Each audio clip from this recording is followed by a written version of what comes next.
ये है Gayatri media group और आप देख रहे हैं ताज न्यूज, आईना सच का। नमस्कार, ताज न्यूज के इस बुलेटिन में आप सभी का स्वागत है। मैं हूं आशिया खान। खबरों की शुरुआत करते हैं सुर्खियों के साथ। अंतरंग वीडियो प्रकरण में आया एक नया मोड़। पीड़िता आई पुलिस की शरण में, 2 आरोपियों के खिलाफ मुकदमा दर्ज। आरबीएस इंजीनियरिंग कॉलेज के छात्र ने किया आगरा का नाम रोशन। मुख्यमंत्री के दूतों ने दिया 5 लाख की प्रोत्साहन राशि का चेक। मौज मस्ती के पल क्षण भर में भीग गए आंसुओं के सागर में। 2 सगे भाइयों की कुएं में गिरकर मौत। मेला देखने गए थे परिवार के साथ। और थाना एतमादौला स्थित एक हॉस्पिटल संचालक से बदमाशों ने की मारपीट और लूट। मामला चौथ वसूली से जुड़ा, पुलिस जुटी छानबीन में। और अब खबरों पर डालेंगे विस्तार से नजर। थाना एतमादौला के जवाहर पुल पर मंगलवार को उस वक्त अफरा तफरी मच गई जब एक्टिवा से पुल पर आए एक युवक ने एक्टिवा खड़ा कर यमुना में छलांग लगा दी, जिसके बाद राहगीरों ने इसकी सूचना स्थानीय पुलिस को दी। मौके पर पहुंची पुलिस युवक को खोजने के लिए गोताखोरों और स्टीमर को लगाया है, लेकिन अभी तक युवक का कोई पता नहीं चल सका है। दरअसल एतमादौला इलाके के यमुना जवाहर पुल पर एक युवक ने पहले तो एक्टिवा खड़ी की और उसके बाद पुल से यमुना में छलांग लगा दी। जानकारी के मुताबिक न्यू आगरा के बलकेश्वर के रहने वाला मनीष अपने दोस्त के साथ एक्टिवा लेकर यमुना पुल पर आया और यमुना में छलांग लगा दी। फिलहाल मौके पर पहुंची पुलिस ने स्टीमर और स्थानीय गोताखोर बुला तलाश कराई जा रही है, लेकिन यमुना में पानी का बहाव होने के कारण कूदे हुए युवक का कहीं पता नहीं चल सका है। हुए थे उसमें से एक जल्दी में कूद गया जवाहर पुल पे, सीमेंट वाले स्टोजी पे। समझो तो उसमें से एक योगा मतलब कूद गया, छलांग योगा लगा दी, तो वो जहाँ से आते आते हमारे घाट तक हमारी आंखों के सामने डूब गया वो। समझ रहे हो, उसके दौरान पर दूसरा आदमी उसके साथ था, वो हल्ला योगा कर रहा था, फिर उसका पता नहीं है कहाँ नहीं है, वो भी गाड़ी छोड़ गया दरभगा। अब एक्टिवा पर बता रहा था, अब इतनी दूर से एक्टिवा तो हमें दिख नहीं रहा था, लेकिन नहीं थाना इंचार्ज एतमादौला जी का ये कहना है कि उसमें एक्टिवा है उनके पास। एक प्रेमी जोड़े का अंतरंग वीडियो जिले भर में वायरल होने के बाद इस मामले में उस वक्त नया मोड़ आ गया जब पीड़ित युवती अपने परिजनों के साथ पहली बार पुलिस के सामने पहुंची, जहां उसके बयान के आधार पर क्षेत्राधिकारी कोतवाली के निर्देश पर थाना नाई की मंडी में 2 युवकों को मुकदमा दर्ज कर पूरे मामले की जाँच शुरू कर दी गई है। वालों की तरफ से एक तहरीर प्राप्त हुई थी जिसमें उन्होंने एक किसी प्रेमी युगल का वीडियो के संबंध में एक एप्लीकेशन दी थी। साथ ही आज पीड़िता जो है वो भी सामने आई है और उसने एप्लीकेशन दी है कि कुछ लोगों ने उसके जो कोई एक कहीं पर वो लड़की शादी के संबंध में वार्ता करने गई हुई थी और उस दौरान उसका कुछ गलत तरीके से वीडियो बना करके और उसको प्रसारित कर रहे हैं।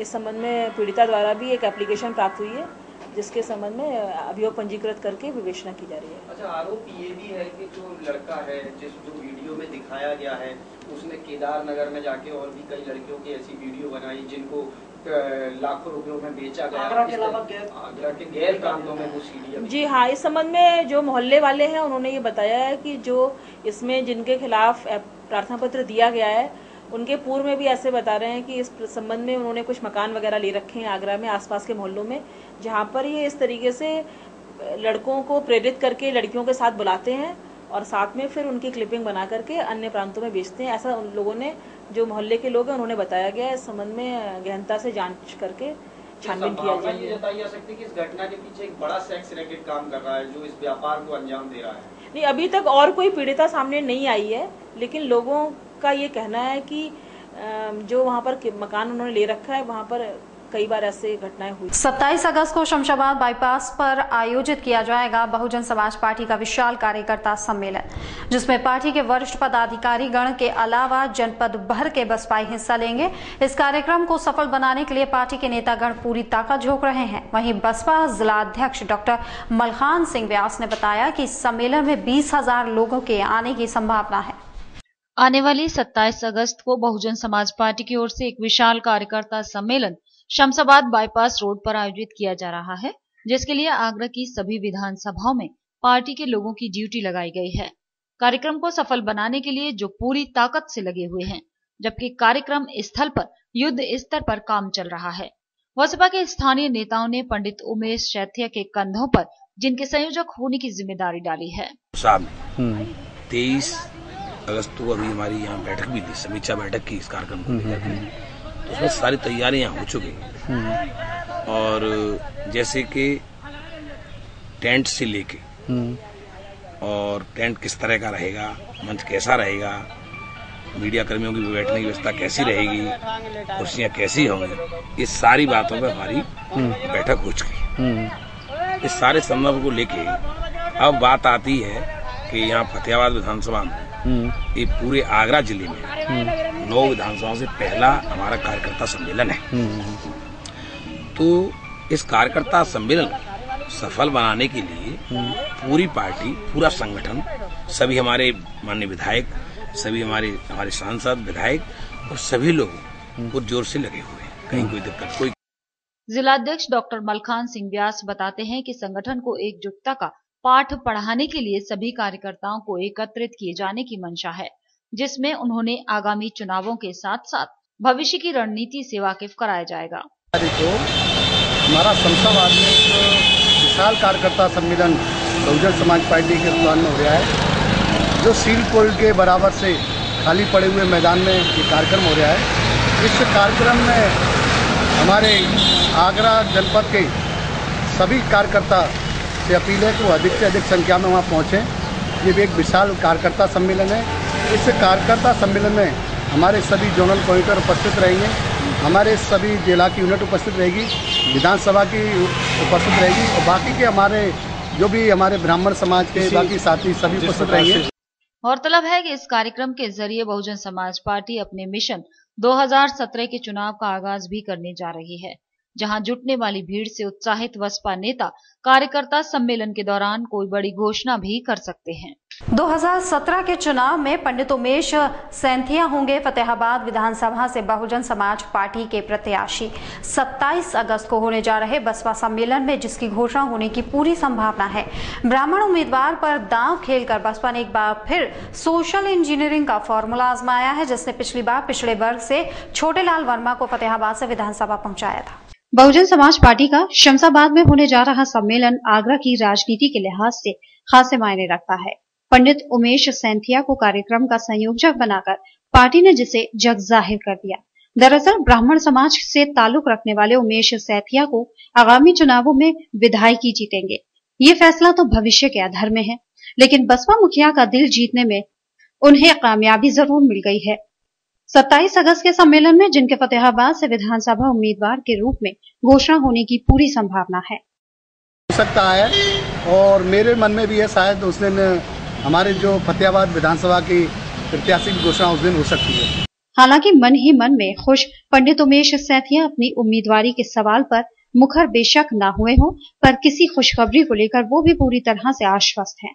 जो हाईकमान का आदेश होगा, माननीय बहन जी का जो आदेश होगा, उसके लिए हम तैयार हैं। जो बहन जी आदेश करेंगे उसका हम लोग बखूबी से उसका पालन करेंगे। उसमें तो कहीं कोई संदेह वाली बात ही नहीं है।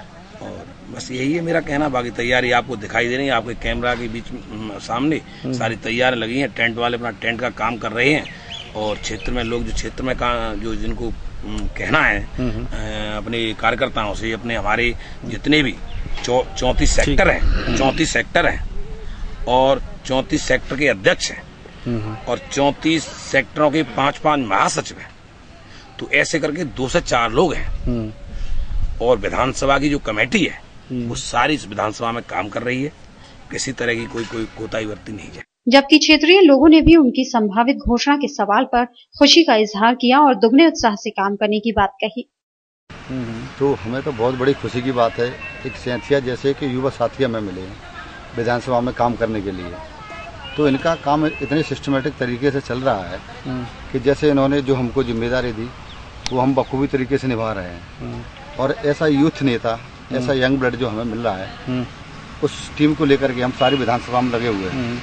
जैसे हमारी विधानसभा को 4 जोन में बांटा गया और चौथे जोन में हम लोग कैलाश सिंह गुर्जर हैं, हरवीर सिंह गुर्जर हैं और हम तमाम साथी जो टीम लगी हुई है हमारी। तो हम लोग गांव-गांव जा करके वाहन भिजवाने हैं, लोगों से मिलना है, 27 तारीख के कार्यक्रम को सफल बनाने के लिए कहाँ जाना है। जितनी जिम्मेदारी में सैंथिया जी ने दी है उनको हम बड़ी ईमानदारी से निभा रहे हैं। गौरतलब है कि बीएसपी ने यहां से पिछली बार छोटेलाल वर्मा को हाथी की सवारी कराई थी, लेकिन उनके पाला बदलने के बाद इस बार बसपा मुखिया ब्राह्मण उम्मीदवार के रूप में अपने पत्ते खोलने जा रही हैं। अगर इस सम्मेलन में कोई चुनावी घोषणा होती है, ये कहना गलत नहीं होगा कि इस कार्यक्रम के जरिए बसपा अपने मिशन 2017 का आगाज करने की तैयारी में है। केरिया मोड़ क्षेत्र में मीट की दुकानों को बंद कराने के फरमान से सैकड़ों लोगों के सामने खड़ा हो गया रोजी रोटी का संकट। प्रशासन ने सख्ती के साथ जिनकी दुकानें बंद करा दी हैं, इस संबंध में उनका एक प्रतिनिधि मंडल बसपा विधायक भगवान सिंह कुशवाहा के नेतृत्व में अपर जिलाधिकारी से मिला और अपना पक्ष रखा। प्रशासन ने जिनकी बात सुनकर सशर्त दुकान खोलने की सहमति देने का भरोसा दिलाया है। आज हम लोग सभी जो केरिया मोड़ चौराहा है और धनौली क्षेत्र जो है उसके आसपास जो क्षेत्र है वहाँ एक आदेश कर दिया गया है कि जो मीट की दुकानें हैं उसे बंद कर दी गई, दुकान बंद की। जो लोग मीट की दुकानों से व्यवसाय करते, रोजी रोटी करते थे, गरीब आदमी 40 साल से दुकानें आज दुकान बंद हो जाएंगी तो रोटी के लिए मोहताज हो जाएंगे। तो उन लोगों की समस्या को लेकर के मैं यहाँ डीएम साहब से मिला। डीएम साहब ने एडीएम साहब के लिए कहा कोई समस्या का न करो, तो हमने उनको अपना प्राथमिकता दिया है और एडीएम साहब से हमारी बात हुई है। आरबीएस इंजीनियरिंग कॉलेज के होनहार छात्र द्वारा नए आविष्कार के लिए प्रदेश के मुख्यमंत्री ने लखनऊ बुलाकर उन्हें सम्मानित किया था। इस होनहार छात्र को प्रोत्साहन के तौर पर 5 लाख रुपए की धनराशि दी गई, जिसको लेकर मंगलवार को जिलाध्यक्ष की अगुवाई में जिला पंचायत सदस्य लाल सिंह लोधी और प्रवीण राजपूत भगवान टॉकीज चौराहे से साइकिल यात्रा कर छात्र के घर पहुंचे, जहां इस धनराशि का चेक भेज किया गया। आगरा के रहने वाले हिमांशु गर्ग को मंगलवार को उत्तर प्रदेश की सरकार ने 5 लाख रुपए का चेक दिया है। ये चेक समाजवादी पार्टी के जिला अध्यक्ष की अगुवाई में जिला पंचायत सदस्य लाल सिंह लोधी और फतेहपुर सीकरी के संभावित प्रत्याशी प्रवीण राजपूत और दर्जनों कार्यकर्ताओं ने भगवान टॉकीज से साइकिल यात्रा कर बलकेश्वर स्थित हिमांशु के घर पर जाकर दिया। इस मौके पर बड़ी संख्या में क्षेत्रीय लोग और सपा नेता मौजूद रहे। देखिए, हिमांशु गर्ग ने जो सम्मान आगरे के हिमांशु गर्ग ने जो पाया है हमारे मुख्यमंत्री, ऐसे होनहार प्रतिभा हिमांशु गर्ग को मुख्यमंत्री ने 5 लाख रुपया चेक भेजकर सम्मानित देने का काम किया है। तो हिमांशु गर्ग ने ही आगरे की इस धरती पे मुख्यमंत्री जी ने बहुत सारे ऐसे काम किए हैं, चाहे वो प्रतिभा के माध्यम से हो, चाहे आगरे की जनता के लिए हो, चाहे आगरा लखनऊ एक्सप्रेस हो, आगरा रिंग रोड हो, चाहे आगरा जो है आगरा की मेट्रो ट्रेन के लिए हो। सबसे पहले माननीय मुख्यमंत्री जी को धन्यवाद देना चाहूँगा कि इन्होंने मेरे को इस काबिल समझा और प्रोत्साहित करने का मौका दिया। मैं धन्यवाद देना चाहूँगा प्रवीण सिंह और मोदी जी का, जिन्होंने मेरे को लायक समझा।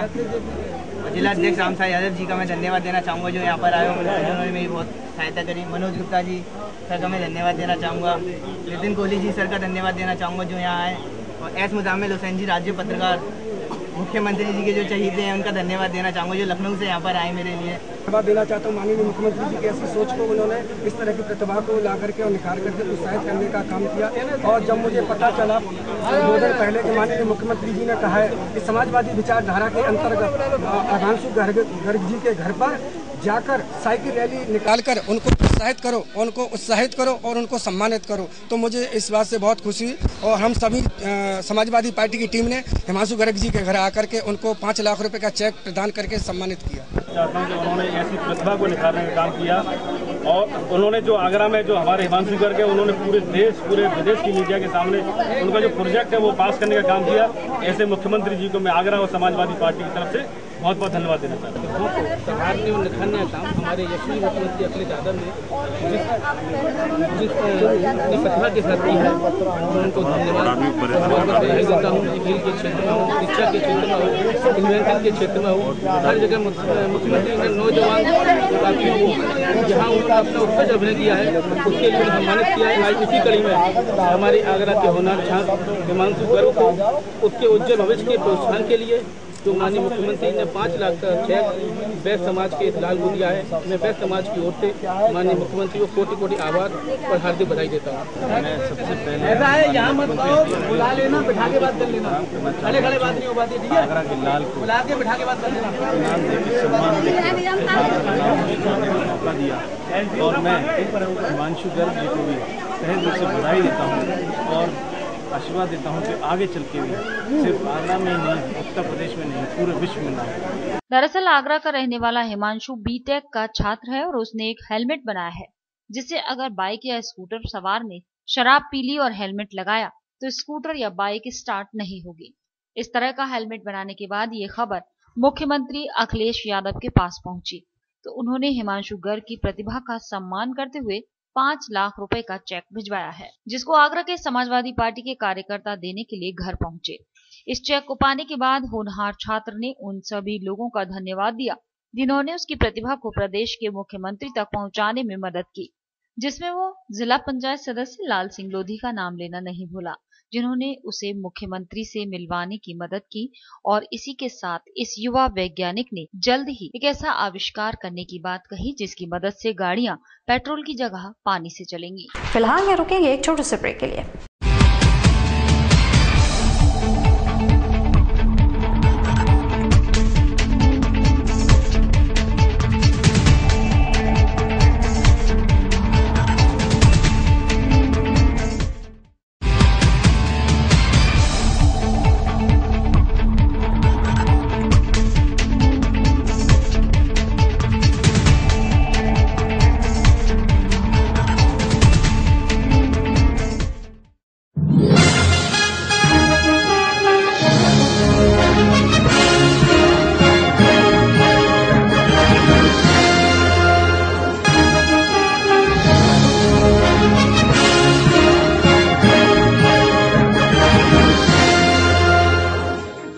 ज्वेलरी मिलने का विश्वसनीय स्थान। हमारे यहाँ आपको gold hallmark certificate gold jewellery नए कलेक्शन के साथ उपलब्ध मिलेगी। संपर्क करें Shri Balaji jewellers, fortune tower near Kargil petrol pump, Agra. Phone number 9719333563 और 9759333992। श्री बालाजी ज्वेलरी, दुल्हन की jewellery, AD jewellery, artificial bangles, chain व सभी प्रकार के सेट्स यहाँ पर उपलब्ध है। तो तुरंत संपर्क करें 21 सुपर बाजार, कारगिल पेट्रोल पंप के पीछे, आगरा। फोन नंबर 9358464218 और 8865911110।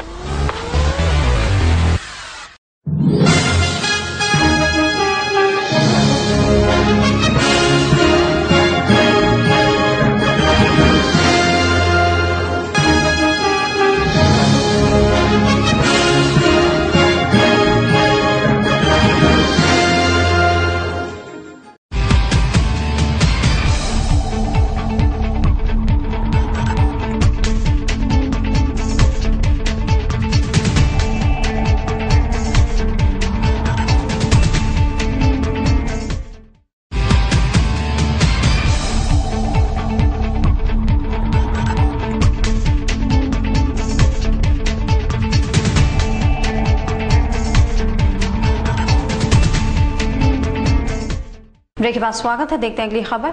सर्किल रेट्स की बढ़ोतरी के संबंध में गुस्साए वकीलों ने निबंधन कार्यालय पर कर दी तालाबंदी, जिन्होंने मंगलवार के दिन एक भी रजिस्ट्री नहीं होने दी।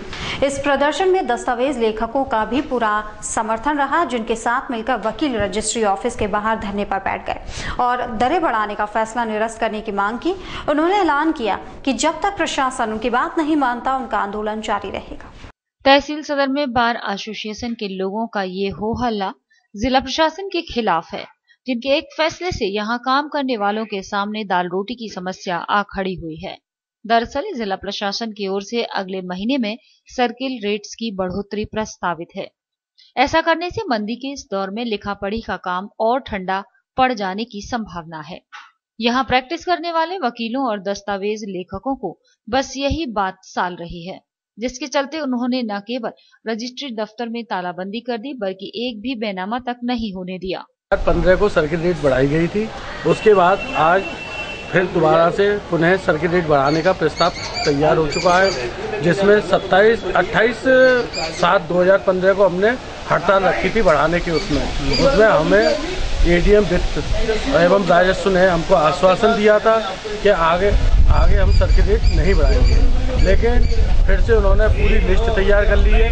1 तारीख से उसे लागू करने की तैयारी कर ली है।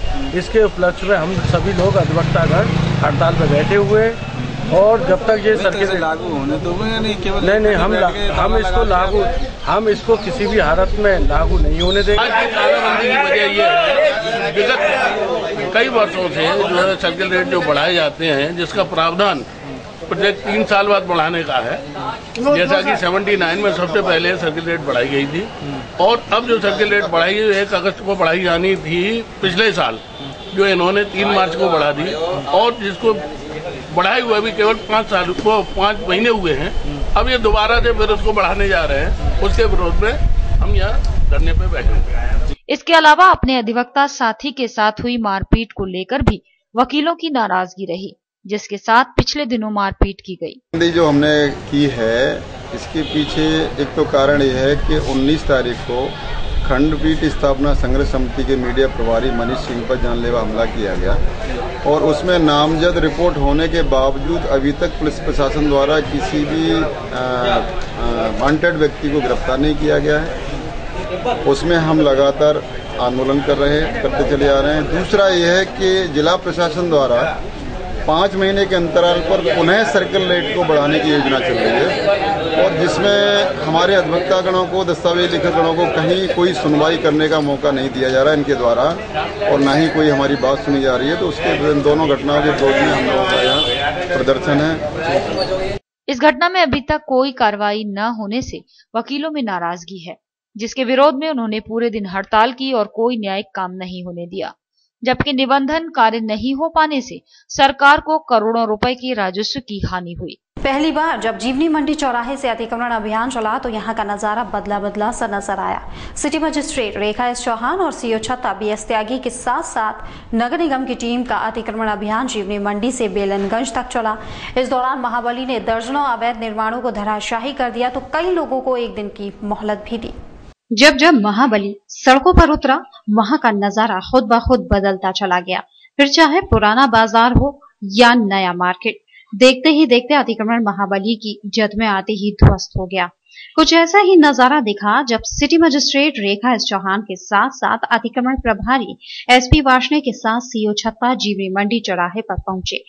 हालांकि ज्यादातर लोग खुद ही अपना अतिक्रमण तोड़ने में लगे हैं, लेकिन अन्य लोगों ने अतिक्रमण तोड़ने में रुचि नहीं दिखाई, जिसे JCB की मदद से जमींदोज कर दिया गया। धीरे धीरे महाबली बेलनगंज की ओर बढ़ा तो तिकोनिया चौराहे पर सड़क घेर कर बनाई गई हलवाई की दुकान को महाबली ने पंजा मार जमींदोज कर दिया।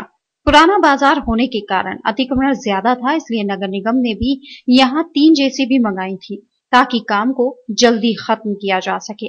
से और हम बेलनगंज चौराहे तक आए हैं। ये हमारा 3 दिन का रूट है जो दरेसी नंबर 2 पेट्रोल पंप तिराहे तक जाएगा। इसमें हम चौराहे तक आज आए हैं और इसमें कई तरह के नाले पर एनक्रोचमेंट है और इसमें कुछ लोगों को समय भी दिया गया है कल दोपहर तक का, तो अगर वो नहीं हटाते हैं तो फिर दोपहर तक हटाएंगे। इसमें कुछ लोगों का किराएदारी की भी बात आई है कि नाले पर हमारे मतलब हम नगर निगम के किराएदार हैं, जबकि नगरक साहब ने ये कहा है कि नाले पर कोई किराएदारी जो है नहीं मानी जाएगी। फिर भी जो है इनको 1 दिन का टाइम दिया है कल तक। लोगों में अतिक्रमण का खौफ कहें या लोगों में आ रही जागरूकता, लेकिन इसका फायदा सीधे तौर पर चलाए जा रहे अतिक्रमण अभियान पर पड़ रहा है। यही कारण है कि लोग खुद ही अपना अतिक्रमण तोड़ने में लगे हैं। हालांकि कुछ ऐसे भी हैं जो खुद का बचाव करने की कोशिश में लगे हैं, जिन्हें 1 दिन की मोहलत दी गई है, जिसके बाद बुधवार को कार्रवाई करते हुए उन्हें ध्वस्त कर दिया जाएगा। रेलवे वालों ने निशान लगाए हैं तो इसमें वो अपने आप उन्होंने आज से अपना काम शुरू किया है तो वो अपने आप ही तोड़ रहे हैं। तो जो रेलवे के आर्च है उसमें रेलवे वाले अपना अतिक्रमण हटवाएंगे।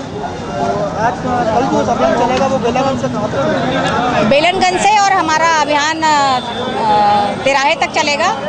अगर नहीं कर पाते हैं तो हमारे पास परसों का दिन भी रहेगा। अभियान के दौरान किसी तरह का कोई विरोध ना हो, इसके लिए खुद सीओ छत्ता BS त्यागी और थाना छत्ता प्रभारी सुनील कुमार भी मौके पर मौजूद रहे। सीओ छत्ता का कहना था कि अब पुलिस को भी ज्यादा मशक्कत नहीं करनी पड़ रही है। लोग विरोध छोड़कर केवल अतिक्रमण देखने आ रहे हैं, जो हल्का सा बल प्रयोग कर काबू में आ जाते हैं। जनता का भी हमें पूरा सहयोग मिल रहा है। तो बहुत मशक्कत नहीं करनी पड़ी, क्योंकि जो अभियान चल रहा है काफी समय से चल रहा है और मैडम का जो नाम हो गया, काफी बड़ा नाम हो गया है, तो लोग ज्यादातर अपने आप हटा रहे हैं। तो पुलिस को बहुत ज्यादा कोई नहीं करनी पड़ी, जहाँ छोटी छोटी जरूरत पड़ी वहाँ हमने बल प्रयोग किया है। देखने में आ रहा है कि ज्यादातर लोग जो है वो मैडम को देखने आ रहे हैं, तो भीड़ बहुत ज्यादा हो रही है। तो हाँ, एक उत्सुकता तो लोगों में होती है और बाजार चूंकि बंद हो जाता है, आसपास के लोग, महिलाएं, बच्चे सब कुछ अतिक्रमण अभियान के प्रभावित आते हैं, कुछ देखने आते हैं, तो उसकी वजह से हमें समस्या हो रही है। बाकी दुकानदारों की तरफ से हमें कोई समस्या नहीं आ रही है। जो समस्या आ रही है वो थोड़ी सी भीड़ जो ज्यादा हो जा रही है उसी से आ रही है। इस अभियान के दौरान सिटी मजिस्ट्रेट पहले चलाए जा चुके क्षेत्र में भी पहुंची और वहां दिए गए समय के बाद का नजारा देख तो कई जगह रेलवे की जमीन होने के कारण बुधवार को रेलवे अधिकारियों को भी बुलाकर मौके पर रहने के आदेश दिए गए हैं ताकि कागजों के नाम पर अवैध कब्जा करने वालों पर भी कार्रवाई की जा सके। दक्षिणांचल विद्युत कार्यालय कमलानगर पर बिजली कर्मचारियों के धरने को एक हफ्ते बाद राहत की सूचना मिल गई। अपने पदों में प्रमोशन की मांग को लेकर पिछले 8 दिनों से धरने पर बैठे बिजली कर्मचारियों का प्रस्ताव अधीक्षण अभियंता राजीव जैन ने मुख्य अभियंता को भेज दिया है, जिस पर जल्द ही फैसला लेकर बिजली कर्मचारियों का पदों में प्रमोशन किया जाएगा। कमलानगर दक्षिणांचल विद्युत कार्यालय पर विभागीय कर्मचारियों के धरने को 8वें दिन राहत मिल गई। अधीक्षण अभियंता राजीव जैन ने बताया कि बिजली कर्मचारियों की मांगे जायज हैं और उनकी मांगों के प्रस्ताव को मुख्य अभियंता के पास मंजूरी के लिए भेजा जा रहा है, जिस पर जल्द ही विचार कर मंजूर कर लिया जाएगा। साथ ही बिजली कर्मचारियों के पदों में काबिलियत के आधार पर पदोन्नति की जाएगी। वहीं बिजली कर्मचारी मांगों पर मंजूरी मिलने तक धरने समाप्त न करने की बात कह रहे हैं। के कई सालों से प्रमोशन नहीं हो पा रहे हैं, उनकी प्रमोशन के लिए इनका ये जो धरना प्रदर्शन है कि लोगों के जो अहर्ता रखते हों प्रमोशन के साथ उनके प्रमोशन TU2 विद्युत या TU2 लाइन में करेगा। जो कुशल श्रमिक हैं उनके सबके प्रमोशन करेगा। तो उस पर क्या चल रहा है सर? किस तरह की आपत्ति आ रही है? किस तरह की डिपार्टमेंट को दे रही है? अभी तक जो हमारी जो सैंक्शन पोस्ट थी, जो सैंक्शन पोस्ट के हिसाब से जो हमारी पोस्ट सब भरी हुई थी, जिस वजह से इनके लोगों के प्रमोशन नहीं हो पा रहे थे, तो जो सैंक्शन पोस्ट हैं वो बिजली घर वाइज उनकी सैंक्शन की जो संख्या है वो बढ़ाने हेतु प्रस्ताव भेजा जा रहा है, जिससे कि जो हमारे संख्या रिक्वायर्ड संख्या है, नंबर्स हैं सैंक्शन पोस्ट की, जैसे ही वो बढ़ के आ जाएंगे तो इन सब लोगों के प्रमोशन कर दिए जाएंगे। सर, इन लोगों का कहना है कि विभाग प्राइवेट लोगों को तो भर रहा है लेकिन हम लोगों का प्रमोशन नहीं कर रहा है, तो क्या ये बात है कि प्राइवेट लोगों को अगर रखा जा रहा है तो क्या वो इनकी जगह लेते जा रहे हैं? बिजली कर्मचारी कमलानगर बिजली कार्यालय पर पिछले 1 हफ्ते से धरना दे रहे हैं और अपने पदों में प्रमोशन की मांग कर रहे हैं। हालांकि ये कर्मचारी विभाग को बाधित नहीं कर रहे, बल्कि शांतिपूर्ण ढंग से धरना देकर अपनी मांगों को मनवाने के लिए बिजली अधिकारियों को मजबूर कर रहे हैं, जिसका असर धरने के 8वें दिन देखने को भी मिल गया। फिलहाल अधीक्षण अभियंता ने बिजली कर्मचारियों की मांगों का प्रस्ताव मुख्य अभियंता के पास भेज दिया है। साथ ही बिजली कर्मचारियों को आश्वासन देकर धरना समाप्त करने का आग्रह किया है, जिस पर बिजली कर्मचारियों ने मांगों पर मंजूरी मिलने तक धरना जारी रखने की बात कही है। मंगलवार को अपर प्रमुख वन संरक्षक केंद्र की टीम आगरा आई और TTZ क्षेत्र में 8 मई 2015 में हुए प्लांटेशन का निरीक्षण किया। सुप्रीम कोर्ट के आदेश पर भारत सरकार के अधिकारियों का यह तीसरा दौरा है, जिसमें आगरा वन अधिकारियों के कार्यकाल में हुए पौधारोपण और पेड़ों के कटान का गहनता से निरीक्षण किया गया है।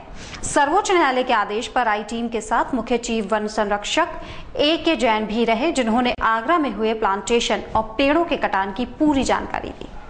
TTZ क्षेत्र में 8 मई 2015 को हुए पौधारोपण और वर्तमान में NHAI के द्वारा रोड चौड़ीकरण के कारण हो रहे पेड़ों के कटान का निरीक्षण करने के लिए अपर प्रमुख वन संरक्षक केंद्र की एक टीम आगरा आई और TTZ क्षेत्र के कई क्षेत्रों का दौरा किया। इस दौरे में मुख्य वन संरक्षक AK जैन भी निरीक्षण करने आई टीम के साथ रहे और पेड़ों के कटान से लेकर लगाए गए पेड़ पौधों की जानकारी दी। मिली जानकारी के अनुसार बीते दिनों 1200 पेड़ों के अवैध कटान के लिए MC मेहता ने इन्हीं TTZ क्षेत्रों का निरीक्षण किया था और अब एक बार फिर सर्वोच्च न्यायालय के आदेश पर अपर प्रमुख वन संरक्षक केंद्र के अधिकारी इन क्षेत्रों का निरीक्षण करने दोबारा आए।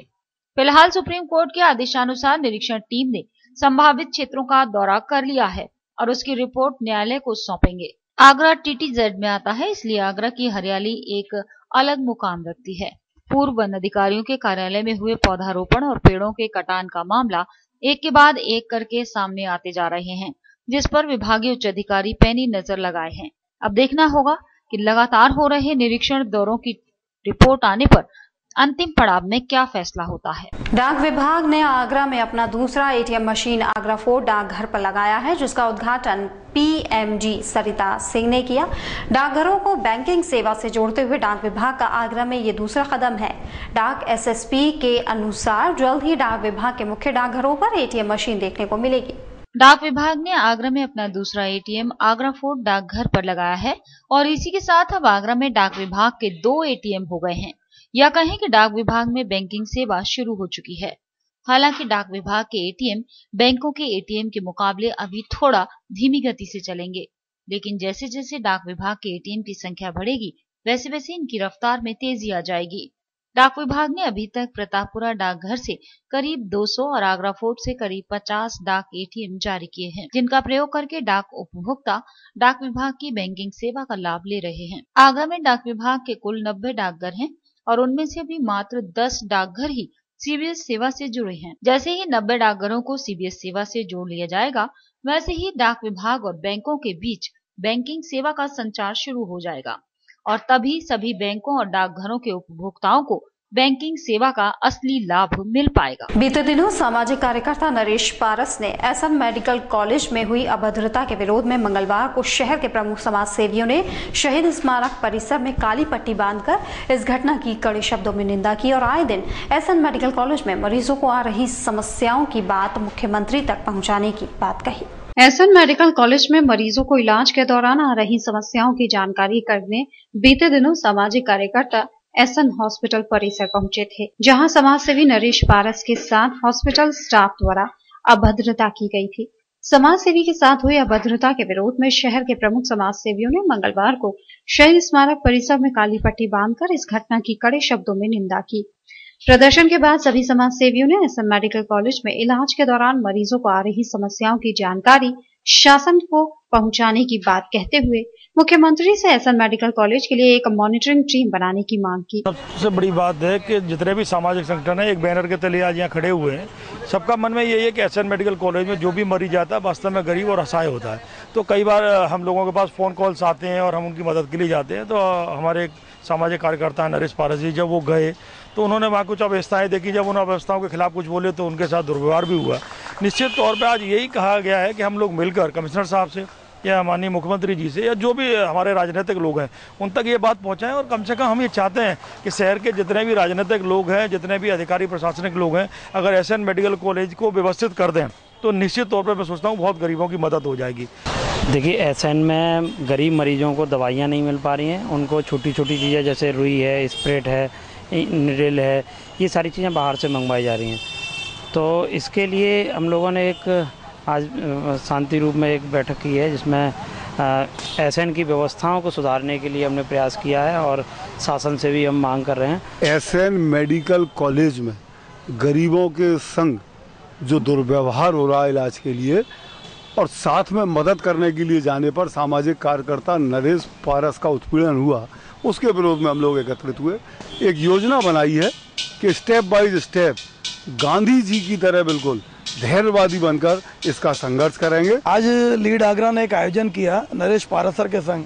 अभी एसएन हॉस्पिटल में कुछ गरीबों की मदद कराने के लिए हो गए थे, बदतमीजी हुई तो तमाम आगरा के स्वयंसेवी समाजसेवी संगठनों ने शहीद स्मारक पे आज काली पट्टी बांधकर विरोध प्रदर्शन किया। ताज न्यूज़ के इस बुलेटिन में फिलहाल इतना ही। अगले बुलेटिन में आपसे फिर मुलाकात होगी। दीजिए इजाजत, नमस्कार।